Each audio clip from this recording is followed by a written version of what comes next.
So, as a regional prevention provider, my coworkers' job, Tabitha, is to primarily focus on prevention of substance use. And so we find that one of the best ages to do that is, of course, with our kiddos in schools.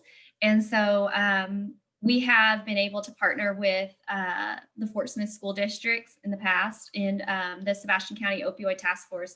And we are currently in the works to provide some type of virtual training for the students so that we can still get that education out there. Because, as most of you guys know, even though we are in a pandemic, we still have not gotten out of the opidemic, like our state drug director likes to call it. So we still need to fight that fight. I was actually just looking at our data this morning, and unfortunately, when I'm talking about data, I'm talking about the Arkansas Prevention Needs Assessment data. And for our Sebastian County students, unfortunately, we saw an almost 0.5% increase in usage for prescription drugs and misuse. So that is definitely still an area of concern that we need to focus on. But education is just one way that we do that. We also do a lot of media marketing.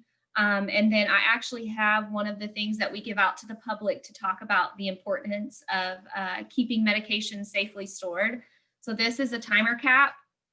I know it's backwards and it looks kind of weird, but what it is it's a great tool to use for the public. So when you take off the cap and you put it back on, it resets the timer and it lets you know if that bottle has been gotten into.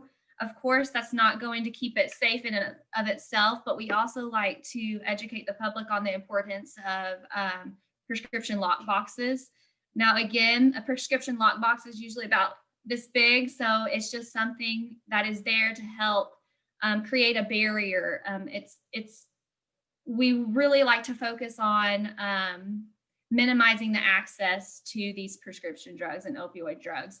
So the more that we can do that, and the more that we can educate our public and our parents in particular, the more that we're going to see that decrease in our adolescent use. Because most of the times, adolescents are getting those prescriptions from friends or family. And it's not always with friends or family necessarily knowing that. So it's really important that not only do we educate our youth, which is very important, but we also have to educate our parents and our adults. So.